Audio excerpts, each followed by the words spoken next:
Bienvenue sur Le Corner, podcast de l'agence La Source qui vous offre une vision et un éclairage unique sur l'industrie du sport et du divertissement.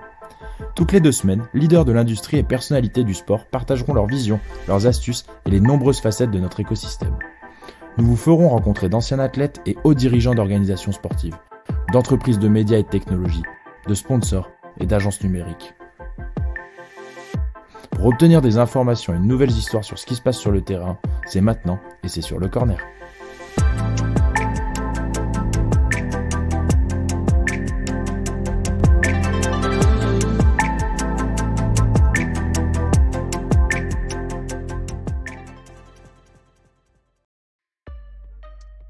Depuis plus de 30 ans, Eurosport est l'un des leaders de la diffusion sportive en Europe. Mais la fragmentation des droits TV crée une forte concurrence qui pousse les chaînes à réadapter leur modèle en conséquence. Dans ce nouvel épisode Le Corner, on reçoit Cyril Lefebvre, directeur des opérations publicitaires pour la télévision et le numérique de la chaîne. Il va nous éclairer sur ce qu'est devenu Eurosport au fil des années et bien sûr la stratégie digitale et publicitaire du groupe. On vous souhaite une très belle écoute, comme toujours.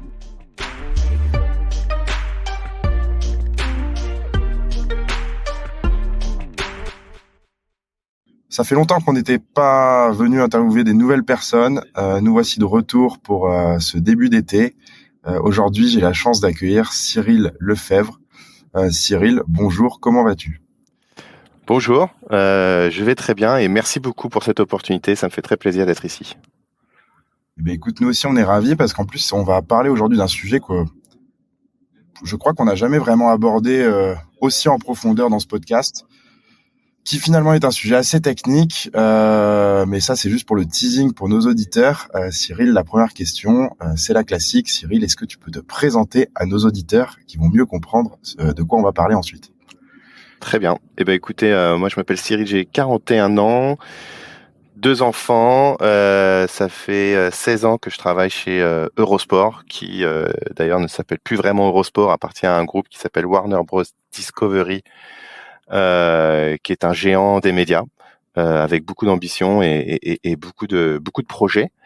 Moi, dans le sport, j'ai gravité autour du côté régie publicitaire dans un cadre international. Et ce qu'on vend est un peu atypique sur le marché puisque pas beaucoup de personnes sont sur ce business-là. Ça ouvre beaucoup de métiers. Et voilà, c'est aussi pour ça que j'y suis depuis si longtemps, j'imagine, puisque il n'y a pas une journée qui se ressemble. Et ça évolue en permanence. Oui, j'imagine bien. Alors, avant de parler de tes missions et de ce que tu fais, tu viens de citer quelque chose. Tu es chez Eurosport, mais plus vraiment chez Eurosport.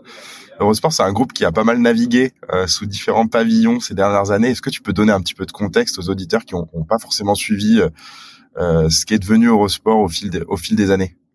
Tout à fait. Alors, effectivement, Eurosport, ça a un peu plus de 30 ans. Ça appartenait au groupe TF1. C'est à ce moment-là où je l'ai rejoint. Et ensuite, TF1 s'en est séparé pour le vendre à un groupe qui s'appelait Discovery, qui est pas très connu en France, mais qui est un gros groupe américain, géant des médias, très puissant aux États-Unis, premier groupe de pay TV dans le monde, qui a beaucoup de chaînes comme Discovery Channel, TLC, Animal Planet, ce genre de choses. Et donc là, on est rentré dans un autre univers. C'était en 2015, et ça a permis au groupe de aussi se développer, surtout sur le digital. C'était aussi pour ça qu'ils avaient racheté Eurosport. Ils avaient acheté à ce moment-là les droits des Jeux Olympiques, les droits de distribution à travers toute l'Europe, notamment sur le digital, pour commencer à en créer une plateforme de streaming. Et là, plus récemment, il y a 1 an, le groupe Warner Media aux États-Unis, qui appartenait à AT&T, s'est vu merger avec Discovery, dans le but, et on en parlera plus tard, de créer une plateforme de streaming qui pourrait venir concurrencer les Netflix et Disney dans un futur proche. C'est déjà le cas aux États-Unis. Et donc là, Eurosport est un petit satellite, une petite pépite qui est autour du sport, qui gravite dans un univers média géant. Mais finalement, Eurosport est un peu le reflet de l'évolution des médias ces 30 dernières années, où tu parles au début du groupe TF1, donc c'est le linéaire, le classique que tout le monde connaît, puis Discovery, où là on a commencé à voir d'ailleurs la première plateforme OTT d'Eurosport sort à peu près à ce moment-là, si je dis pas de bêtises, je crois 2013-2014. Et effectivement, Warner et les géants, comme tu dis, de l'OTT avec des Amazon ou autres. Dans tout ça, du coup, toi, tu as dû évoluer aussi dans ton métier. Et je pense qu'aussi c'est pour ça que tu nous dis que tes journées ne se ressemblent pas forcément. Est-ce que tu peux nous expliquer déjà un peu l'intitulé de ton métier et en quoi il consiste, au moins sur une année, si les journées se ressemblent pas? Ça marche. Donc en gros, moi, j'appartiens à la régie publicitaire internationale. Et le mot international est assez important parce que c'est ce qui nous définit et nous différencie surtout dans notre façon de travailler et la manière dont on a de travailler avec des clients. Eurosport à la base était une chaîne pan-européenne. Pour ceux qui sont de ma génération, moi j'avais découvert Eurosport en regardant l'Euro 1996, d'ailleurs je dis 2016 mais non, où ils diffusaient encore des matchs de foot à cette époque-là et le signal était le même dans tous les pays d'Europe. Et donc on essayait de vendre de la publicité qui allait refléter et rayonner sur tous ces pays-là. Moi là-dedans, aujourd'hui, je m'occupe des opérations, c'est-à-dire ce que vendent les commerciaux, il faut le mettre à l'antenne, que ce soit l'antenne télé ou les plateformes digitales, et faire en sorte que les campagnes soient bien diffusées, que les outils qu'on utilise soient les bons, et que ce soit diffusé dans tous les pays où on est couvert. Et ça ne couvre pas seulement Eurosport, mais maintenant qu'on appartient au groupe Discovery, on peut aller vendre sur toutes les plateformes du groupe. Donc là, c'est pas mal de coordination et pas mal de travail avec toutes les équipes locales dans les différents pays où on est, pour faire en sorte que nos campagnes publicitaires rayonnent sur la totalité des territoires sur lesquels elles ont été vendues.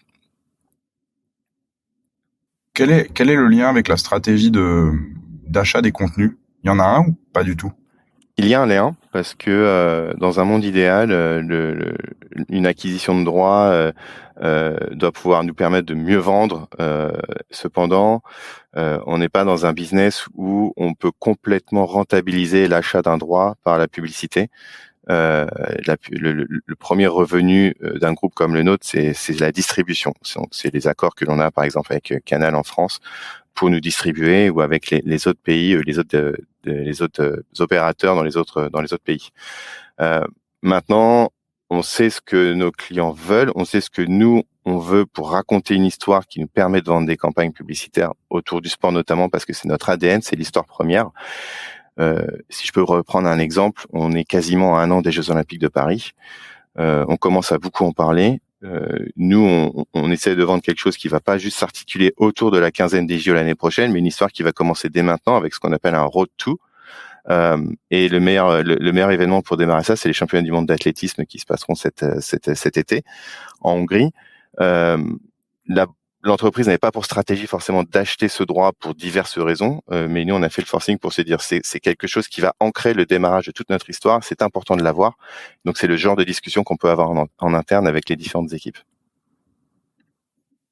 Ok. Et sur le contenu, j'ai pas trop envie d'aller sur les sujets de contenu un peu plus en profondeur et de distribution parce que je pense que c'était pas le thème qu'on voulait vraiment traiter aujourd'hui et on en a beaucoup parlé déjà dans ce podcast. En revanche, moi j'ai plus une question, c'est comment tu packages des offres aujourd'hui? Comment tu vas aller vendre justement ta régie pub à l'international? Parce qu'aujourd'hui, tu as effectivement une offre qui est digitale, tu as encore quand même un tout petit peu de linéaire. Je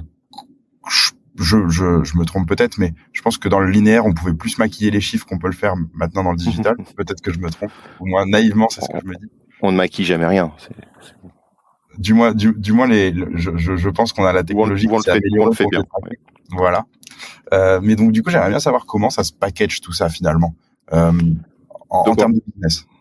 Alors, c'est sûr, c'est pas très simple. C'est déjà il faut imaginer quelque chose de complètement différent de l'achat, je vais dire traditionnel publicitaire que l'on peut connaître à travers les chaînes nationales en France ou même des plateformes digitales avec soit le programmatique extrêmement lié à la performance, autre chose. Nous déjà on propose quelque chose qui va se décliner sur plusieurs plateformes, donc télé, digital, Eurosport, mais aussi d'autres plateformes qui sont moins ancrées dans le sport pour aller chercher des audiences différentes. Ce qu'on vend déjà, c'est du contexte principalement. Donc c'est la présence autour d'un événement sportif, c'est la présence autour de quelque chose en particulier. Comme notre business est assez atypique, parce que finalement il y a aucun annonceur qui vient directement chez nous dire j'ai envie de faire de la pub à l'international. Il y a personne qui est vraiment intéressé par ça. C'est un travail de démarchage, d'aller vraiment à la recherche du client, aller lui dire plutôt on se propose en tant que conseiller média de dire quelle est votre problématique, comment est-ce qu'on peut vous accompagner, voici ce qu'on sait faire, et de là, on va commencer à créer une histoire ensemble. La plus-value, c'est d'aller chercher la création de branded content, la création de quelque chose qui ne peut pas faire finalement autre part. Donc c'est, si je prends un exemple comme Roland-Garros qui vient de se finir, on vend pas simplement une présence autour d'un événement sportif comme Roland-Garros parce que on sait que c'est pas là notre plus-value. Les gens vont souvent dire, bah attendez, il y a France Télé en France, il y a d'autres choses, même si entre parenthèses, je suis bien conscient qu'en France, Roland-Garros est diffusé sur Amazon Prime et vous ne le voyez plus sur Eurosport. Mais comme nous, on l'a dans tous les autres pays, on continue de le vendre de cette manière-là. Mais on va chercher à créer une histoire autour de la marque, autour de ses ambassadeurs, peut-être qu'elle a, qu'ils soient sportifs ou autres, créer du contenu qu'elle va pouvoir réutiliser dans sa stratégie derrière, une couverture à l'international sur différentes plateformes, et on se présente vraiment comme un one-stop shop. C'est-à-dire, au lieu d'aller voir tous ces pays-là pour la marque pour faire ce genre d'activité, nous, avec une seule équipe, on va lui permettre de le faire et de le diffuser et de le distribuer à travers les différents pays qui l'intéressent. Donc c'est un peu autour de ça qu'on va ancrer la conversation. Mais du coup finalement je comprends parce que tu vas créer des packages avec on va dire des programmes un peu plus alléchants que d'autres. Finalement du coup ça revient un peu comme la vente de droits. Mais c'est très lié. C'est très lié, c'est très lié. Mais dans tout ça en fait, je me demande comment derrière tu gères ta relation avec ton annonceur parce que eux aussi ont des stratégies par rapport au sport, par rapport à leur positionnement. Tu parlais de Roland-Garros, Renault a eu une très grosse présence, par exemple. Oui. Mais sur du football, tu vas plutôt avoir football, on va dire. Je pense à l'équipe nationale parce que le dernier match c'était France-Grèce, juste avant qu'on tourne ce podcast. C'est Volkswagen qui est là. Donc si demain, par exemple, tu vas aller vendre à Renault du positionnement devant le match de l'équipe de France, peut-être qu'il n'est pas intéressé. Donc ça veut dire que tu as quand même encore une flexibilité pour créer ces packages. Alors tout d'abord, c'est intéressant que tu parles du foot parce que ça fait partie des droits qui pour nous sont inaccessibles. C'est un business qui est beaucoup trop cher parce que nous, quand on achète un droit, on va le diffuser dans tous nos pays. Il y a bien longtemps, quand on a commencé ça, la vente de droits n'était pas faite de manière très exclusive à bloquer certains territoires. Elle est beaucoup plus complexe aujourd'hui. On connaît le marché des droits, on sait à quel point c'est très cher. Donc nous, il y a une économie à un moment donné où on n'est plus capable d'opérer. Et le foot est le seul sport qu'on ne sait pas gérer parce que c'est inaccessible et ça du coup ça nous intéresse moins. Donc on n'a pas ce problème-là. Mais c'est vrai que pour en revenir à ta discussion, avec un client comme Renault par exemple, qui est un acteur très national jusque-là, et là pour le coup on arrive à l'accompagner à l'international. C'est bien sûr le tennis qui l'engage. On a des discussions pour les Jeux Olympiques l'année prochaine autour desquelles il faudrait faire quelque chose. Il y a des moments où ça peut venir en termes d'une stratégie d'embauche marketing pour eux d'être autour d'un sport où il y a un partenaire officiel qui est différent, qui est peut-être un concurrent. Il y a des règles très précises où on peut pas vendre à n'importe qui non plus, donc on est obligé d'attendre que le partenaire officiel soit positionné avant de pouvoir avoir une discussion avec Renault par exemple. Donc voilà, on va balayer tous ces territoires qui pourraient les intéresser. On va voir comment est-ce qu'on peut les placer autour de ça. Ce qu'on va proposer aussi, c'est des placements très spécifiques, c'est-à-dire si je reprends le tennis. Renault, je vais pas dévoiler toute leur stratégie, mais voilà, je veux être dans ce match, je veux être dans ce break, je veux être en première position, je veux pas être à tel concurrent, je veux faire ceci, je veux faire cela. Ça, c'est toute la haute couture qu'on est capable de proposer, et sur la plupart de nos territoires. Et c'est comme ça qu'on va accompagner une marque à faire quelque chose qui va venir compléter sa stratégie qu'elle peut avoir au niveau national. Et aussi dans des budgets qui sont très différents, parce que on est bien conscient de la puissance que l'on a, et on n'est pas du tout sur la même base tarifaire qu'un TF1 en France, qu'un France Télé, etc. Donc on vient leur dire complétez votre investissement publicitaire avec quelque chose qui va venir vous apporter quelque chose supplémentaire, plutôt que de dire n'allez pas sur ces territoires nationaux. On n'est pas en capacité de pouvoir être concurrent avec eux. Donc c'est bien en complément à chaque fois. Dans ce que tu dis là, tu parles de haute couture, ça veut dire qu'un diffuseur, par exemple, peut-être qu'il a besoin de payer plus cher pour ça, mais il peut dire sur cette mi-temps, moi je me positionne, mais par contre du coup je mets un embargo sur tous les autres constructeurs automobiles, si on garde cet exemple. Oui, c'est ça. Nous, notre plus bel exemple, c'est Rolex, partenaire de très très longue date et qui on travaille beaucoup, qu'on aime beaucoup travailler, qui qui est très exigeant de par sa nature, mais voilà, qui aussi nous force nous à repousser nos limites, mais qui drive tout le monde dans la boîte pour faire du mieux possible, pour délivrer quelque chose que l'on espère n'est pas possible ailleurs dans la qualité de l'exécution, dans le suivi, dans le positionnement et dans ce qu'on leur permet d'obtenir et que l'on ne fait pour personne d'autre. D'accord. Et puis Rolex, je comprends un peu le positionnement par rapport à votre positionnement dans le motorsport aussi, donc et le tennis. Enfin oui, je comprends du coup d'où ça peut venir le lien. Et on revient encore au contenu finalement. Tu as parlé de TF1 aussi. Tu as dit on n'est pas TF1, mais tu n'es pas TF1, mais tu as peut-être une audience qui est plus qualifiée que TF1 finalement. Quand je dis on n'est pas TF1, c'est on se compare pas à eux d'un point de vue puissance, parce que ce que l'on vend c'est pas de la puissance, on n'est pas aussi puissant, les chiffres, voilà, on ne les cache pas. Donc sur ce territoire-là, on ne peut pas se battre face à eux ou d'autres acteurs nationaux.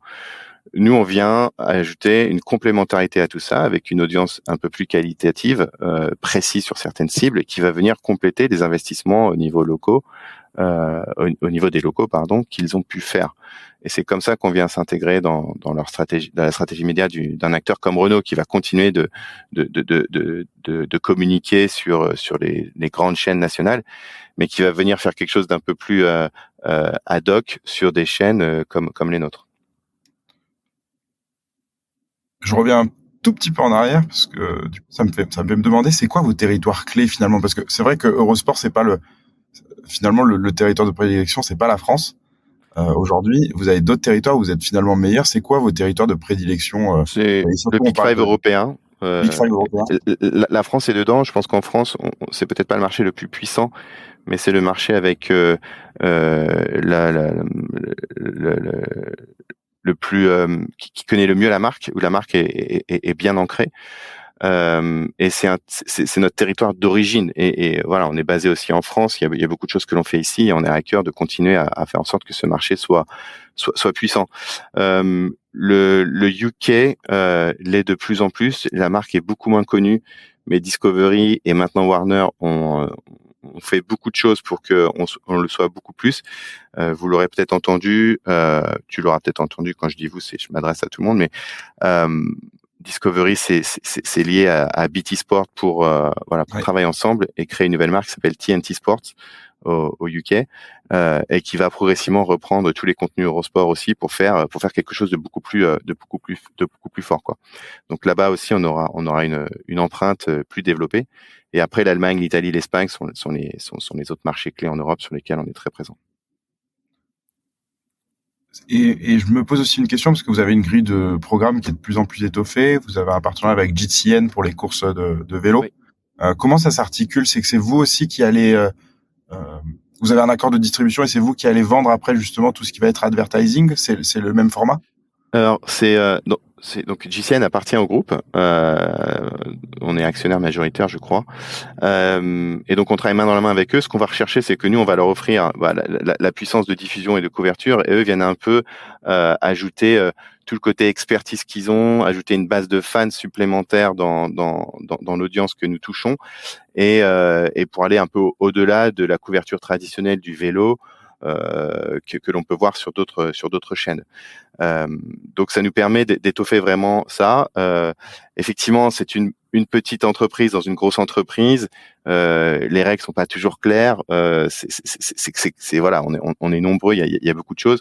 On trouve toujours un terrain d'entente pour travailler ensemble, mais effectivement, nous, on est capable d'aller vendre sur leur plateforme, de travailler main dans la main avec eux pareil, et pour l'instant, ça se passe très bien, et ça nous permet de se positionner comme la chaîne du vélo, pas seulement en France, mais à travers l'Europe. Ouais, je trouve que d'un point de vue utilisateur, je trouve que c'est effectivement un move qui a été super intéressant pour vous, comme vous l'avez eu dans le motorsport pendant une longue période. Où maintenant Canal s'est intéressé sur les droits premium, MotoGP et F1, mais sur le reste, vous avez aussi pendant longtemps été la chaîne de référence. Et je trouve que sur le vélo, ouais, c'est clairement un facteur différenciant. Moi, ça m'amène sur une question un petit peu plus large. C'est qu'en fait, on parle beaucoup d'OTT depuis tout à l'heure, d'advertising, mais finalement, il y a aussi une consommation des utilisateurs sur des nouveaux formats. Tu vois où je veux en venir, les réseaux sociaux, le clipping, du near live, des highlights. Il y a plein de nouveaux formats. comment vous l'appréhendez d'un point de vue groupe en termes de stratégie, et toi, comment tu l'appréhendes d'un point de vue métier et publicité? C'est vrai qu'il y a l'univers du digital a toujours eu cette façon de se réinventer très rapidement, de créer des nouvelles tendances sur lesquelles il fallait être capable de se positionner rapidement et d'arriver à suivre le rythme. Euh, je pense qu'aujourd'hui, c'est des choses qui sont incontournables, notamment les réseaux sociaux. C'est sûr que c'est un Eldorado que encore tout le monde n'a pas complètement, je pense, compris. Et il y a souvent espèce de mauvaise compréhension de comment une plateforme telle que les réseaux sociaux doivent être utilisés pour communiquer. Et il y a communiquer en tant que chaîne, éditeur, et il y a communiquer avec les annonceurs. Et souvent, il faut pas faire le mauvais mélange, le mauvais mix, où ça c'est une mauvaise campagne, un mauvais message qui traduit ça. Donc, on essaye d'être assez vigilant à pas aller trop vite, à pas vouloir tout mélanger. Bien évidemment, on est très regardant de ça. Aujourd'hui, nous, le focus, il est beaucoup plus sur développer une offre de diffusion de contenu la plus élargie possible, la plus riche possible. Quand on peut y allier un territoire publicitaire, on le fait. Mais pour l'instant, la stratégie de l'entreprise, c'est vraiment l'utilisateur first. Vous l'aurez peut-être remarqué sur nos plateformes digitales, le site a changé juste après le Covid, est devenu plus épuré. Pour certains, ça a été un changement qui n'a pas été très apprécié, pour d'autres un peu plus. Mais c'est la stratégie de l'entreprise de dire l'utilisateur, si on veut lui permettre d'accéder à nos plateformes de contenu et lui vendre ce type de choses, il faut qu'on fasse attention à la pression publicitaire qu'on met autour de ça. Donc c'est sûr que moi, en tant que régie publicitaire, c'est pas forcément un discours qui me plaît, parce que souvent ça nous crée plus de barrières que d'opportunités, mais on est obligé de faire avec parce que c'est clairement l'objectif de l'entreprise au sens le plus global du terme. Et tu vois, on avait tourné un podcast, et je t'invite à l'écouter. C'est avec Amir de chez Combini. Donc eux, finalement, c'était pareil. Il y avait toute une stratégie de mise en place de partenariat avec des marques. Mais finalement, ça reste de la publicité, mais avec du programme beaucoup plus inclusif. Et finalement, ils ont un peu pris le contre-pied de ce que tu es en train de me raconter là. Mais après, eux, c'est un média qui s'est créé via ces plateformes-là. Donc forcément, la stratégie dès le départ est différente et l'historique est différent. Mais moi, je me demande comment aujourd'hui tu arrives à garder même la même attractivité si tu te passes de ces plateformes, et bien sûr, tu dois les utiliser pour attirer du monde sur ta plateforme. Et les stratégies de retargeting, c'est quelque chose de clé dans le milieu du broadcast. Mais comment tu arrives à garder l'attractivité par rapport aux plateformes d'un point de vue déjà messaging, c'est-à-dire que toi, tu peux proposer des formats, tu vas dire je caricature, et évidemment, c'est pas mon métier, ça va s'entendre, mais je te donne un format 30 secondes qui est le premier slot à la mi-temps de tel événement. Quand quelqu'un d'autre va arriver et dire, moi, je te propose le highlight des buts avec un watermark et etc. Et mon engagement va être de temps et va peut-être durer un petit peu plus longtemps dans le temps. Comment tu arrives à te positionner déjà en termes de proposition, en termes d'offres, et après aussi en termes de prix, parce que j'imagine que l'arrivée de tous ces nouvelles offres de sponsors, de publicité, ça a forcément eu une incidence sur vos prix. Alors, nous déjà, la typologie des campagnes ou des annonceurs avec qui on travaille a un cadre un peu plus, on est un peu plus dans l'institutionnel, on veut se démarquer un peu du performance à tout prix, pour deux raisons.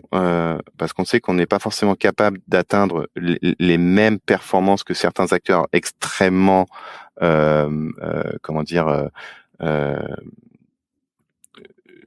des acteurs très précis de ces domaines-là. Typiquement les GAFA sur certains territoires, et on approche toujours d'une manière plus globale, c'est-à-dire on va aller sur plusieurs plateformes. C'est le mix de tout ça qui va rendre la campagne pertinente, performante, avec différents indicateurs. en guise de tarif, c'est aussi voilà le fait de pouvoir combiner tout ça sur autant de territoires et en allant vraiment chercher ce que la marque veut en termes de contexte nous permet d'être hyper attractif. Et ça demande aussi une certaine agilité, ce genre de nouvel acteur qui propose là ce que tu décrivais sur avec le watermark, etc., que des groupes comme le nôtre n'ont peut-être pas. Mais c'est pas là-dessus qu'on fera la différence non plus. C'est quelque chose qui s'inscrit sur du plus long terme. C'est des partenariats qui mettent du temps à se mettre en place et qui sont généralement pas des one shot sur un événement d'une semaine, mais plus sur une saison, une année, plusieurs années. Et certains partenariats vont au-delà de seulement du média ou d'une résonance sur des plateformes, mais au-delà de la stratégie de créer du contenu, mais ça peut être aussi sur certains événements sportifs que l'on produit, comme le vélo et la Track Champions League, où c'est du sponsor terrain, c'est faire rencontrer à nos partenaires les autres partenaires avec qui on travaille.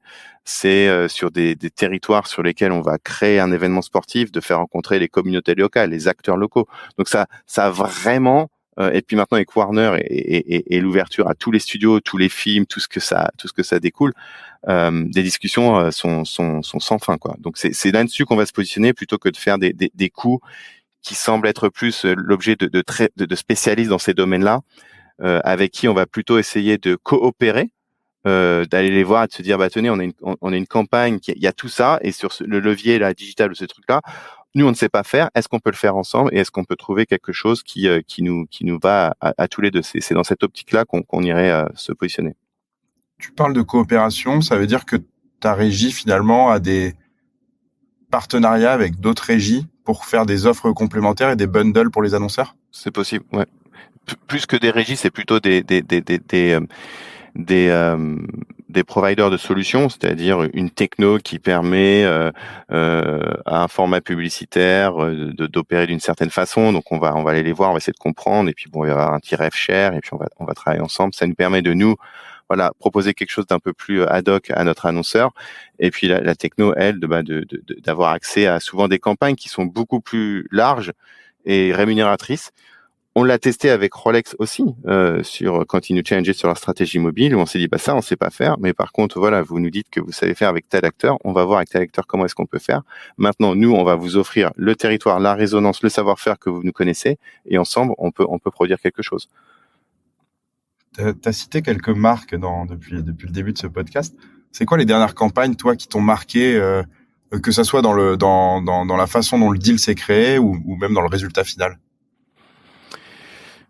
Il y en a plusieurs. Il y en a un qui est assez vieux, mais pour lequel on est assez fier, parce que une entreprise comme Eurosport, sur l'univers du digital, on s'est jamais positionné comme étant que ce soit en avance ou des experts. On a souvent essayé de rattraper un peu le rythme, parce que l'ADN de la boîte est très télé. Ce genre de groupe dans lequel on est, le digital est encore en pleine transition. On se fait souvent challenger face à des Google et des Facebook. Il y avait une campagne pour les 24 heures du Mans, justement, il y a quelques années déjà ça. Ford faisait son grand retour et il nous disait qu'est-ce que le brief de base, qu'est-ce que vous pouvez faire que vous n'avez jamais fait, qui est innovant, qu'on peut trouver nulle part ailleurs et qui coûte pas cher. Et là, en tant que diffuseur officiel des 24 heures du Mans, avec la télé que l'on peut inclure là-dedans, on a créé une expérience qui permettait de suivre en caméra embarquée dans des voitures Ford la course sur les 24 heures, et de permettre aux utilisateurs d'avoir une immersion totale, jour et nuit, comme si c'était à la place du pilote, et de pouvoir choisir quel pilote il voulait suivre, et ce genre de choses, et de relier ça sur une plateforme digitale avec tout un tas de contenus additionnels, un petit feed pour poster plein de choses sur les réseaux sociaux, etc. Et on était assez fiers parce qu'à la fin, l'agence nous challenge sur certains KPI qui étaient pas aussi bons que ceux, par exemple, de YouTube ou d'autres plateformes. Seulement, on leur disait, mais si vous regardez cet indicateur-là, le taux d'engagement, la durée que les utilisateurs avaient sur ce truc, et surtout sur quelle plateforme ils suivaient ça, sur du mobile, sur des téléphones, ça montre à quel point notre audience était engagée. C'est des choses que des YouTube ne pouvaient pas faire. aussi bien que nous, en tout cas à l'époque, c'était il y a quelques années. Et c'est là où tout d'un coup on se démarque, parce qu'en plus de ça, Ford avait la couverture télé, le handground, tout ça, et sur un événement pour lequel on est diffuseur officiel, bah tout de suite, ça a une différence et ça a une added value que personne d'autre ne peut matcher. Ça prend du temps, c'est compliqué, ça nécessite beaucoup d'efforts de la part de toutes les équipes, mais voilà, les bénéfices qui en retombent sont voilà, sont grands, que ce soit pour nous que pour l'annonceur. C'est marrant que tu parles de ça et j'étais en train en même temps de chercher la date. Je crois ça doit être 2017, le retour de la Ford GT40, parce que moi je travaillais dans une entreprise où on faisait l'application OTT des 24 heures et du WEC. Donc j'avais suivi tous ces sujets de frais et effectivement les on-board dans les voitures avaient été présentes pour Ford et aussi on parlait à l'époque avec Toyota qui est toujours d'ailleurs une référence dans l'endurance. Donc c'était assez intéressant effectivement de voir. Et juste pour finir, pardon, je te coupe parce que avant que j'oublie, mais juste pour finir, la spécificité supplémentaire qu'on a mis sur digital, c'est que les bannières que l'on diffusait, et puis il y avait tout un tas de skins, etc. Diffusaient dans l'espace publicitaire, on reprenait le feed embarqué de la voiture et donc on voyait la course en direct à travers les bannières. Ça m'a valu un week-end assez stressant parce que il fallait pas que ça plante. Je crois que c'était peut-être 2016 parce que ça clashait avec l'Euro de foot. Et du coup, l'éditeur Arnaud Maillard à l'époque, pour ne pas le citer, nous avait clairement dit, les amis, le foot c'est quand même incontournable. Ne me frisez pas le site avec la bande passante que vous allez utiliser pour cette campagne. Donc il y avait un double enjeu qui est toujours celui de l'expérience utilisateur versus les performances des campagnes publicitaires, qui nous a valu d'être bien au taquet tout le week-end et tout s'est très bien passé. Mais oui, je me souviens très bien. Mais écoute, j'ai travaillé sur le WEC de 2015 à 2017. Ouais, donc c'est une de ces années-là et j'étais aussi l'astreinte tout le week-end. Donc c'est toujours une expérience particulière de voir les pics d'audience, qui sont globalement au départ et à l'arrivée, mais parfois on est surpris dans la nuit parce qu'il y a tout simplement un territoire qui se réveille et qui vient se connecter. Donc c'est assez marrant. Et je me souviens effectivement des pages dont tu parles parce qu'on monitorait aussi tous les streams à l'époque. Et donc je les avais vus passer ces streams de chez Ford. Dans tout ça, donc on a parlé un petit peu de comment dire, de l'évolution de vos packaging d'offres. On a parlé de comment vous coopériez avec vos partenaires. Aujourd'hui, ton métier, il se résume à faire de l'advertising sur le stream, où vous avez le droit maintenant d'aller plus loin. Quand je dis plus loin, alors on a parlé des nouveaux formats sur les réseaux sociaux, etc. Donc c'est évidemment pas là que je veux t'amener à nouveau. Mais est-ce que maintenant, finalement, on voit pas votre plateforme comme plusieurs points d'entrée pour les sponsors au-delà du stream? Si, c'est ça. En fait, on se donne pas de limite à cataloguer les offres en disant c'est des spots télé, c'est du sponsoring ou des bannières digitales. C'est plus vraiment ça la porte d'entrée. Mais à nouveau, c'est de partir du brief client qui est de dire dites-nous quels sont vos challenges ou contraintes de communication aujourd'hui, vos objectifs. Et puis nous, on va vous dire dans quelle mesure sur la plateforme on est capable de vous accompagner, que ce soit à travers une couverture média pub classique ou à travers des choses plus subtiles comme la création de contenu, mais sinon l'achat aussi de droits. Il y a beaucoup d'événements sportifs que l'on diffuse à l'antenne qui sont le fruit d'une association avec les fédérations locales ou les promoteurs d'événements locaux, avec qui on va, c'est pas simplement payer pour être diffusé, mais on leur offre une couverture, mais on veut surtout travailler ensemble avec eux pour soit redynamiser la manière dont ils produisent leur sport, le faire connaître, et autour de ça, il y a énormément de monde qui gravite, il y a énormément d'opportunités business, pas seulement commercialement purement, commercial uniquement, pardon, qui peuvent se créer, et c'est en cela que notre métier il est assez atypique, parce que une campagne peut prendre n'importe quelle tournure, peut aller sur n'importe quelle plateforme,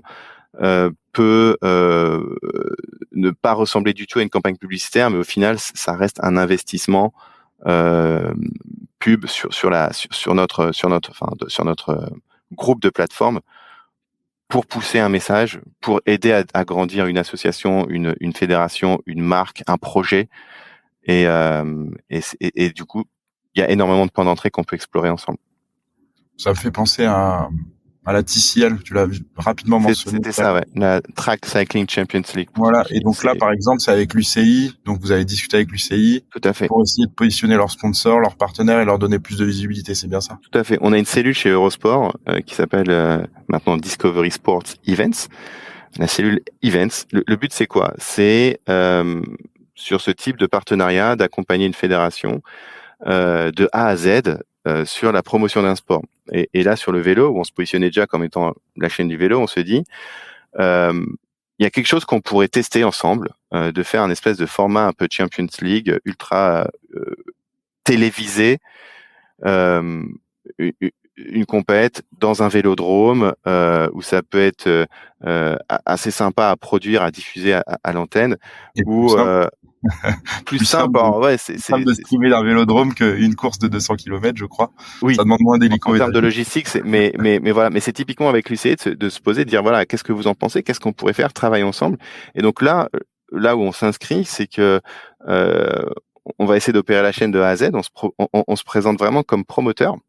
On peut revoir les codes du sport ou de l'événement, de travailler un peu sur les règles, les rendre peut-être un peu plus attirantes, challenger certaines choses, ajouter le côté production télé, production, quand je dis télé, parce que tout part de la télé, mais après ça vient bien sûr nourrir les plateformes digitales, sociales, etc.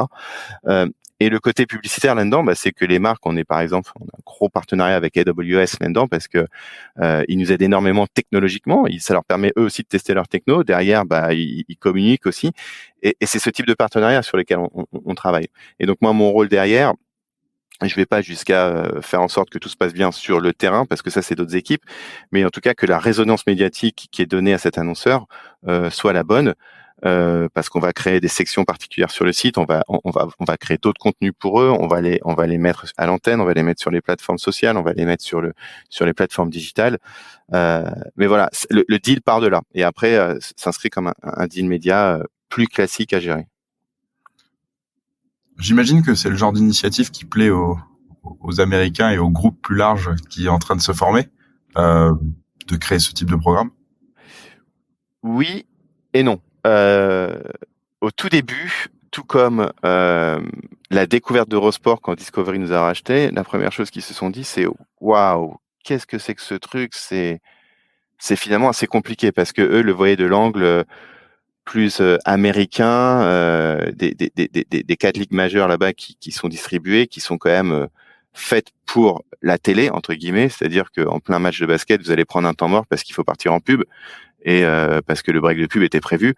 On sait très bien que le sport c'est pas ça, on dicte pas la course cycliste. Attendez les mecs, on va partir en break, ou le tennis, arrêtez de jouer, on va partir en pub. C'est pas comme ça. On doit s'adapter à ça, et c'est ce qui fait que le live est très difficile à gérer parce que tout peut se passer. Et on pourra revenir là-dessus après. Donc ce que je veux dire, c'est que le point de départ, ils sentent l'intérêt, mais ils comprennent pas tout. Ils sentent que c'est quand même très très complexe. Ils veulent le cadrer au maximum, le normer au maximum pour faire quelque chose qu'ils maîtrisent à 100%. Et la frustration, c'est que ce genre de choses, c'est très difficile à bien cadrer et à bien maîtriser parce que ce qui en fait aussi la beauté, c'est tout le côté imprévisible. La beauté du sport, c'est de finalement vivre quelque chose que l'on n'avait pas vu venir, qui sort un peu du commun, et c'est si vous regardez la finale de la Coupe du Monde, c'est les matchs extraordinaires que l'on peut vivre. Bien sûr, on aurait préféré le gagner celui-ci, mais c'est ce qui fait vibrer tout le monde. Le sport, c'est ça, et le côté du direct, c'est ça. Et donc, dans le cadre d'une entreprise qui veut tout de suite tester la rentabilité, pour tester une rentabilité, ils veulent tout prévoir. Ça prend du temps à digérer et à accepter et à comprendre. Et on est toujours dans des discussions à essayer de leur dire voilà pourquoi on va faire ça, voici pourquoi ça, on le fera, on sait pas trop comment ça va marcher, mais on le verra plutôt le jour J.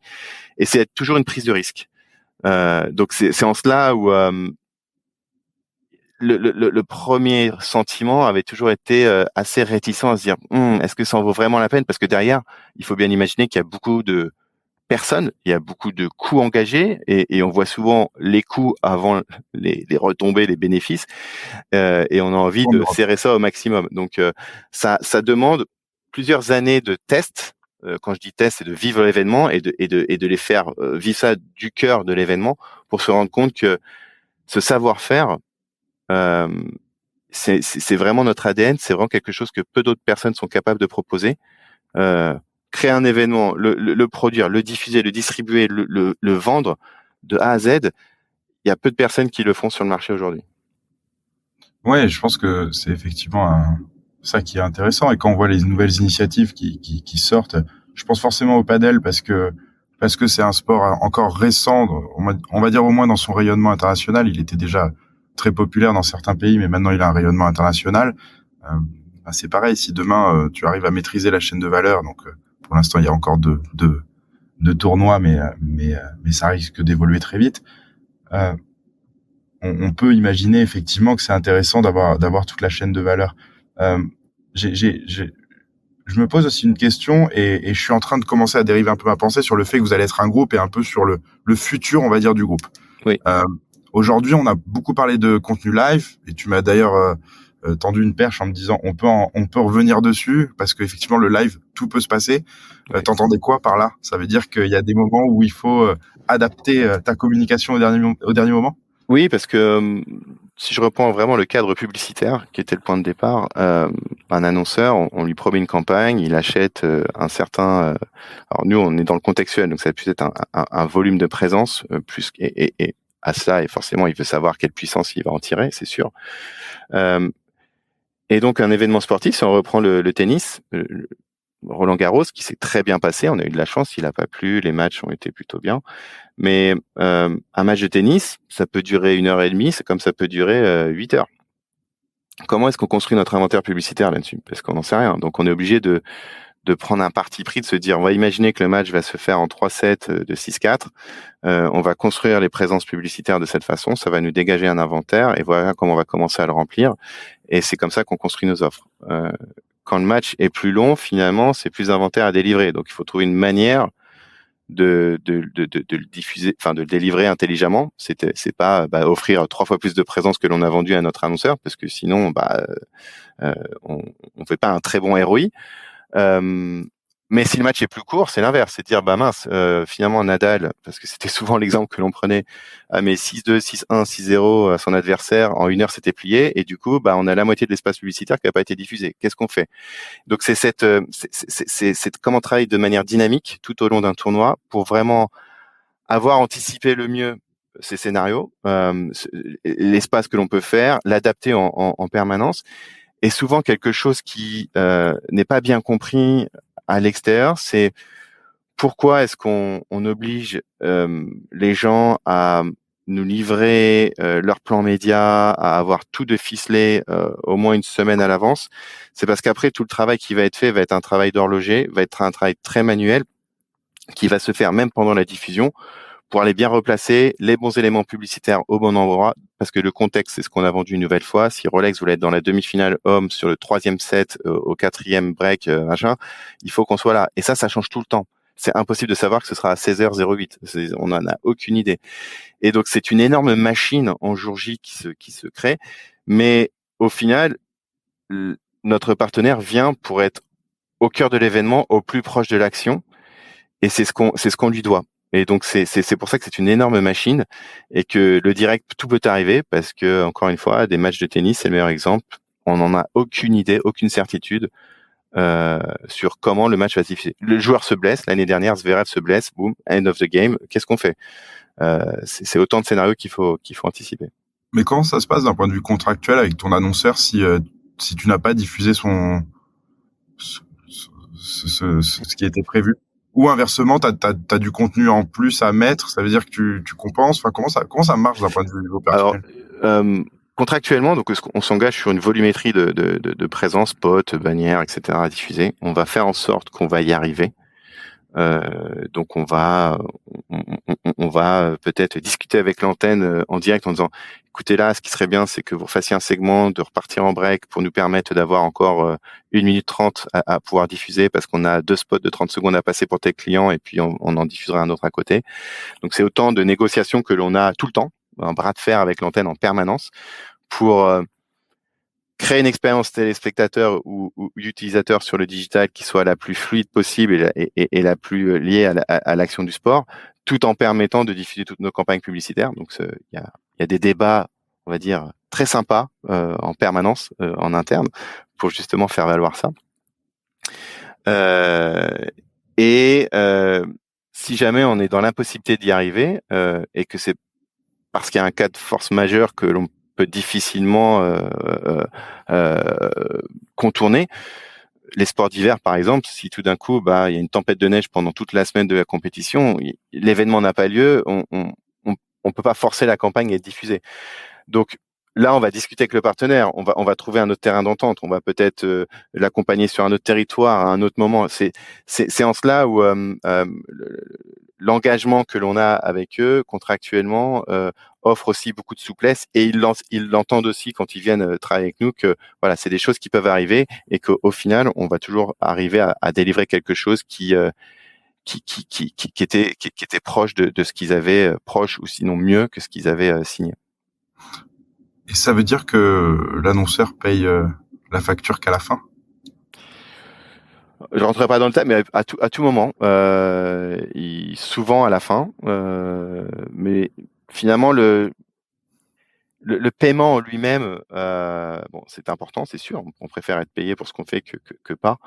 Mais au-delà de ça, c'est plus la relation qu'on aura nouée. On travaille étroitement avec les annonceurs, c'est-à-dire que on ne cherche pas à court-circuiter nécessairement les agences médias ou tous les partenaires avec qui ils travaillent, mais on a à cœur d'aller voir la personne chez la marque avec qui on peut vraiment se poser pour discuter pleinement, lui faire comprendre qui on est, comment on peut l'accompagner, pour que chez lui ça crée une étincelle, ça crée une envie de travailler ensemble. Et à partir de là, on va faire rentrer tous les autres acteurs pour ficeler ça. Et donc, c'est très important d'avoir cette relation-là. C'est pour ça que beaucoup de nos partenaires sont avec nous depuis aussi longtemps, parce que voilà, c'est les valeurs du sport qu'on essaie de faire véhiculer en priorité. Et ça crée quelque chose d'un peu unique que l'on peut difficilement mesurer, qui nous permet d'aller au-delà de ces trucs extrêmement contractuels. Et bien sûr, on a ces discussions-là, mais ça nous permet d'aller au-delà de ça. Et je me demandais aussi, en termes de business, sachant que parfois, les annonceurs vont pas juste faire une pub de voiture où il y a une jolie musique et on voit la voiture sous différents angles, sous un joli paysage. Parfois, ils vont faire du contenu qui est quand même lié à l'événement. Oui. Vous avez des partenaires du coup créatifs où vous les laissez tout le temps gérer avec leur agence créative le fait de faire le spot publicitaire, etc. Ou parfois vous intervenez aussi de ce côté-là? On a deux types d'annonceurs. On a ceux qui aiment bien tout faire maîtriser, qui viennent avec une idée et on voit dans quelle mesure on peut l'intégrer. C'était notamment le cas à l'époque de Peugeot autour de Roland-Garros. Encore une fois, on reste dans le climat sportif actuel. Qui en tant que partenaire officiel voulait que l'on fasse des interviews des joueurs dans leur voiture quand ils allaient de leur hôtel au stade. Il faut faire attention parce que les règles du CSA, qui est le régulateur sous lequel on opère, a quand même des contraintes très spécifiques, et de dire le placement de produits, etc. Faites attention, on n'en veut pas trop. Mais si c'est entre guillemets intégré dans la ligne éditoriale, de dire mais ce qu'on veut en fait là, c'est interviewer le joueur quand il est dans ce moment où il est dans sa bulle, dans sa voiture. Enfin, la voiture, peu importe, il viendrait en métro, ce serait pareil. On veut avoir son ressenti à ce moment-là. Il s'avère qu'il est dans une Peugeot parce que c'est le partenaire officiel à l'époque. Maintenant, c'est Renault.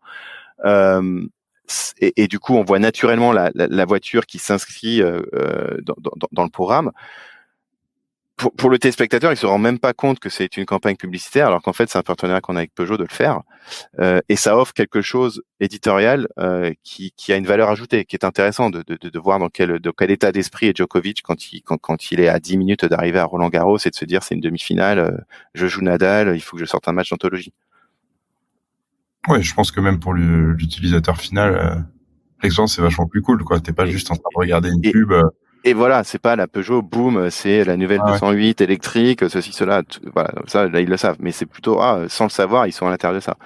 Mais il est vrai qu'on peut aussi être complètement force de proposition et accompagner notre partenaire à dire, bah voilà, voici des idées qu'on peut avoir, on peut le produire pour vous, on va le faire comme ça. C'est souvent des annonceurs, comme quand je le disais tout à l'heure, beaucoup d'entre eux c'est un cadre assez institutionnel, c'est pas forcément des annonceurs que vous allez voir sur toutes les chaînes. Ça peut être l'Office du tourisme de certains pays qui cherchent aussi à avoir un rayonnement en Europe, qui ont peu de moyens. Là, on va être force de proposition et on va les accompagner de A à Z avec une solution clé en main. Ok. Sur toutes les plateformes. Je finis sur ma section future. J'ai été structuré quand même. Je t'ai dit avant de lancer l'enregistrement, je t'ai dit je suis pas toujours structuré sur ce qu'on t'a envoyé comme question avant, parce que oui, pour nos auditeurs, on envoie quelques questions avant. Et là, je le respecte pas toujours, enfin même presque jamais. Mais il y a quand même une section future là. Vous êtes dans un gros groupe américain. Les chiffres sont importants. Ils devaient déjà l'être. Oui. Là, ils vont peut-être prendre encore plus de place. Oui. C'est quoi un succès pour toi déjà? C'est quoi un succès? Alors, au-delà de la relation que tu vas continuer à avoir avec tes partenaires, mais c'est quoi un succès en termes de chiffres pour toi, et c'est quoi un succès pour ton annonceur? Un succès pour moi, c'est que la livraison des campagnes se soit bien passée, qu'il n'y ait pas eu de mauvaise surprise, que l'on ait délivré la promesse. Que ce soit pour l'annonceur en lui-même, que pour toutes les équipes qui étaient concernées, et aussi par rapport à l'antenne télé ou sur le digital, les utilisateurs, c'est-à-dire que on n'est pas des remarques en disant c'était quoi cette campagne qui était nulle, patati patata, ou qui nous a pris trop d'espace, ou qui était. Vous avez eu des gros échecs comme ça? C'est arrivé, des choses se passent très mal parce qu'il y a eu une mauvaise communication.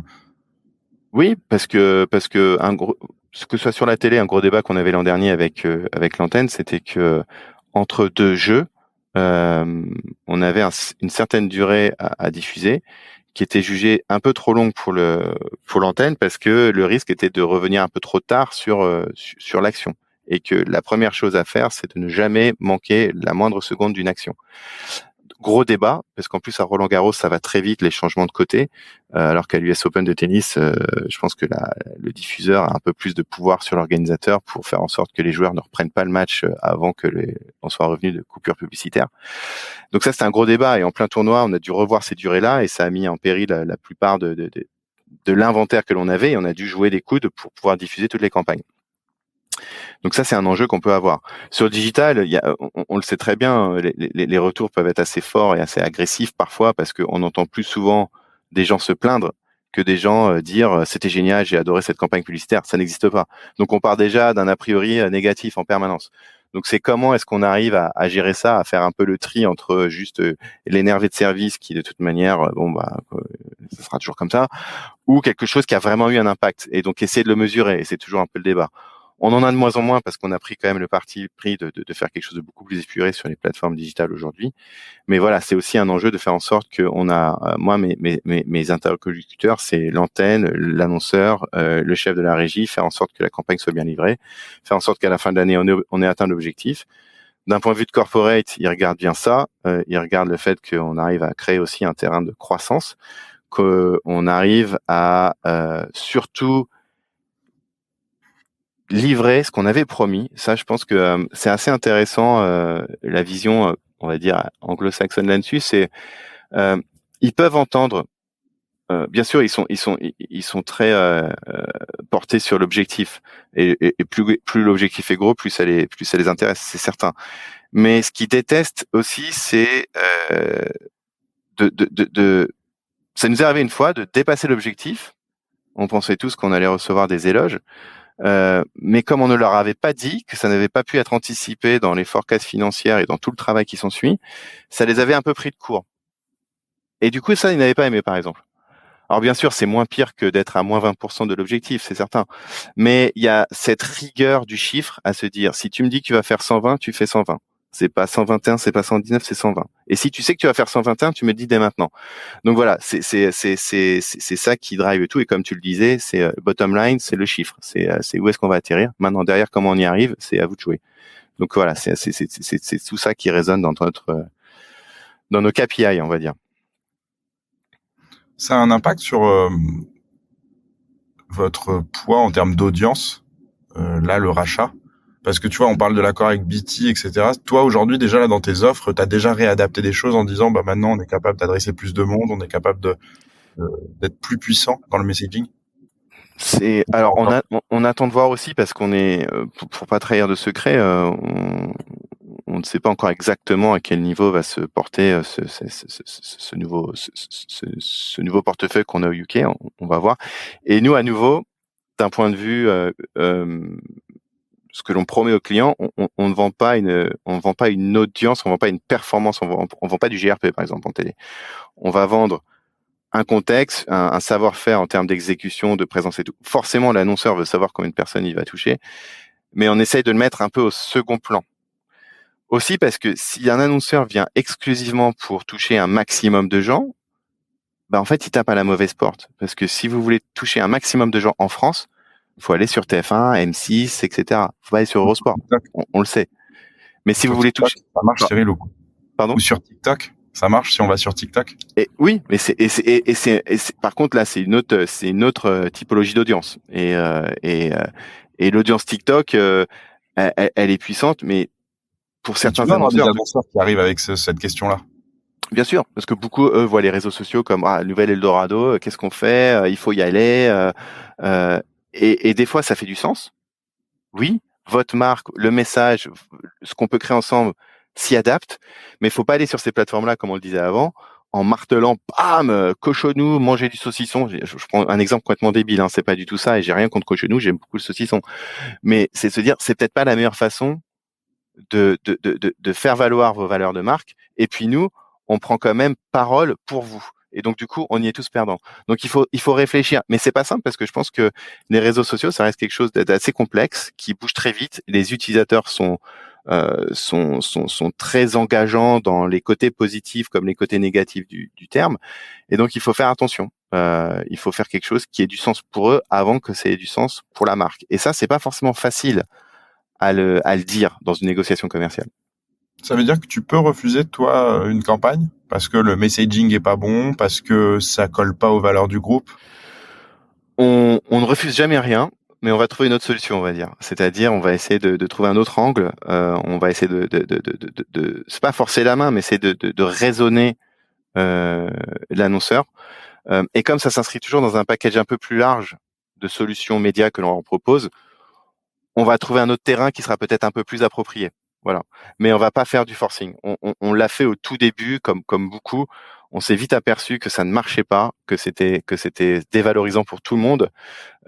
Et voilà, il faut apprendre de ses erreurs et il faut surtout être capable, et encore une fois, de le dire à nos annonceurs. Et on se positionne vraiment comme consultant média avant vendeur de tapis, quoi. Donc c'est de lui dire voilà, essayons de voir ensemble qu'est-ce qu'on peut construire de différent, de vous accompagner et puis voilà, et ça dans la grande majorité des cas ça se passe très très bien, et cette relation fait que ça nous permet de dépasser un peu tous ces sujets. Toi, en tant que professionnel du métier, et après je vais te parler aussi en tant que spectateur, tu jalouses le modèle américain où justement ils ont plus de flexibilité qu'en Europe sur justement commencer le set 10 secondes plus tard, adapter un peu la mi-temps au basket ou des choses comme ça. Tu jalouses ce modèle où finalement tu te dis le sport doit rester le théâtre numéro 1 et toi tu dois t'imbriquer autour, ou comment tu vois les choses? Mais t'as peut-être deux visions différentes en fonction de ton rôle. J'ai le passionné de sport que je suis, et par passionné, moi j'ai une expérience aux États-Unis parce que j'y ai fait mes études et j'ai pu vivre ça de là-bas. C'est vrai qu'au début, si on y va avec notre œil européen, on est un peu choqué de comment dire, de la manière dont sont présentes les marques, etc. Mais ça fait partie du show à l'américaine que l'on va voir. Moi, je me rappelle les plateaux qu'ils faisaient à la mi-temps de la NBA avec Nokia, où les Shaquille O'Neal prenait son Nokia et disait c'est super le nouveau Nokia machin et tout. On se disait c'est impossible de faire ça en France, c'est fou. Puis les gens vont complètement exploser. Mais aux États-Unis, ça fait partie du show, donc on l'accepte bien. Et puis ils sont hyper forts aussi à bien le mettre en avant, à faire quelque chose, etc. Donc c'est et les franchises, que ce soit le football américain là-bas, le baseball, le hockey, le basket, voilà, ont été construites autour de ça. On sait que ça fait partie du spectacle. Et d'ailleurs, on regarde ces matchs-là, des fois, pas forcément pour la nature du sport en lui-même, mais pour aussi le spectacle que ça offre, parce qu'on sait qu'il va y avoir des belles actions, on sait qu'il va y avoir du showtime, et on va au spectacle. Même quand vous allez voir des matchs aux US, on n'y va pas pour l'ambiance des supporters, non, parce que honnêtement, il n'y a pas d'ambiance comme vous l'avez en Europe, mais on y va pour le spectacle, avec les pop-corn, avec les goodies qu'on va nous balancer dans le public, avec tout d'un coup une superbe action qui va faire le highlight, et puis on sera fier d'être dire qu'on y sera. Ben, on va pas vraiment suivre le match. Certains passionnés le font, mais pas d'autres. Alors en France, en Europe, c'est complètement le contraire. Donc je pense qu'il y a deux cultures. Publicitairement, c'est vrai que ça nous donnerait beaucoup plus de souplesse dans ce qu'on veut faire. Mais je pense que derrière ça, on a une certaine fierté de vivre le sport tel qu'il est, d'essayer de s'adapter à lui, de créer une histoire où pour l'annonceur qui va venir, il va partager cette émotion, il va partager les hauts et les bas de ce sport, parce que c'est ça qui à la fin déclenche toutes les valeurs que l'on connaît du sport, et qui est un peu ce que l'on essaie de vendre à nos partenaires.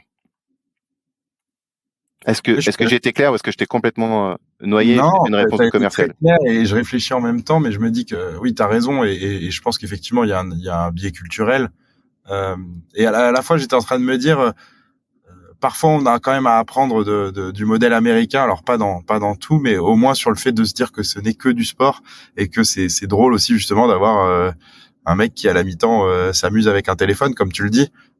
Faut désacraliser un peu le truc, et je pensais notamment au programme maintenant avec Thierry Henry, et notamment sur le football, et où je trouve qu'ils amènent un ton au UK qui est un petit peu plus léger, et je trouve aussi que c'est agréable, et ça peut aussi aider les marques à terme à se dire en fait on est là pour se divertir avant tout, et avoir un ton un peu plus léger. Je suis complètement pas toujours le cas. Parfois on regarde du sport et c'est plus trop léger, ça devient trop sérieux parfois, et peut-être que ça peut jouer sur justement les annonceurs, etc. Tu vois comment le futur de ton métier, parce qu'il a beaucoup évolué en 20-30 ans, il va continuer d'évoluer évidemment. Ouais. C'est que vous avez en interne, et vous parlez déjà de la suite. Il va évoluer comment ton métier? Je sais pas vraiment, et c'est ça qui est à la fois frustrant, parce que des fois on a envie d'avoir un peu plus de certitude, et le changement c'est bien, mais à un moment donné on aimerait bien que pouvoir se stabiliser, mais on est dans une industrie, que ce soit média, sport ou digital, qui change très vite, qui bouge dans tous les sens, qui teste, qui des fois ne sait pas encore trop aller. Et c'est ça qui est attirant aussi. Moi, mon métier, quand je disais que j'étais directeur des opérations, souvent quand je vois mes confrères, que ce soit par exemple sur digital, c'est des gens qui sont très experts dans tous les ad serveurs, tagging, le programmatique, tous ces trucs-là, etc. Moi, je me sens toujours comme un espèce d'amateur là-dedans, parce que je suis loin d'être aussi expert que techniquement sur tous ces sujets-là, parce que il faut savoir ce que c'est, il faut savoir comment ça fonctionne, mais notre métier derrière est tellement touche à tout, et tellement couteau suisse, que il faut avoir cette gymnastique, et c'est là-dessus que l'on m'attend. C'est plutôt de savoir ce deal-là qui est complexe, qui répond à aucun code, mais que l'on doit diffuser, etc. Comment est-ce qu'on fait? C'est autant de travail technique avec certaines équipes pour faire en sorte que ce soit possible, que de travail de coordination avec d'autres pour que une équipe accepte de nous aider, que d'aller solliciter un collègue au UK par exemple, pour lui dire il faut absolument qu'on arrive à me faire ça en place, et ah oui, toi tu as tes campagnes publicitaires parce que tu vends ça aussi, et puis nous, Régie Internationale, on vient un peu en complément de tout ça, et c'est toujours sur des terrains minés qui ne peuvent pas être cadrés, où c'est un peu le laisser faire, et on espère que ça va arriver. Donc on est un peu des casques bleus, tu vois, en permanence. Et donc le côté gratifiant, c'est que t'as l'impression de travailler pour une cause, et d'avoir un peu champ libre pour pouvoir le faire. La frustration, c'est que t'as pas l'impression que t'as le soutien entre guillemets de l'entreprise à avoir fait en sorte que tout peut bien se passer, parce que voilà, c'est un peu une compétition en interne quelque part, tu vois. Et c'est en cela que c'est parfois usant, parce que tu te bats en permanence, mais comme gratifiant, parce que ce qu'on fait, je sais pas où ailleurs je pourrais le faire pour l'instant de cette manière-là. C'est un joli mot de la fin. Oui, mais oui, ça peut être un joli mot de la fin. C'est fait d'éternel renouvellement. Il faut savoir saisir les opportunités, Et il faut se dire qu'il y a plutôt des belles opportunités à saisir que d'avoir peur du changement qui va nous demander d'arrêter ou de faire quelque chose qui nous plairait moins. En tout cas, le contenu n'est pas mort, loin de là. On en voit de plus en plus, donc je pense que ça va plutôt être le morcellement, à mon avis, de ton activité qui va être un sujet. Donc, quand tu dis que tu as beaucoup de sujets différents, à mon avis, tu en auras peut-être encore plus dans le futur. C'est une grosse gymnastique, oui. C'est ce que j'imagine de mon côté, mais en effet, je comprends. Écoute, c'était très intéressant parce que tu nous as donné une vision de comment ça marche de l'autre côté de la télé, de l'autre côté de son ordinateur. C'est toujours intéressant. On n'a pas toujours les tenants et aboutissants sur comment c'est packagé, sur comment vous coopérez. Toi, tu as un enjeu en plus d'être dans un plus gros groupe qui évolue beaucoup. Donc, c'était riche en contenu. Donc, merci beaucoup, Cyril.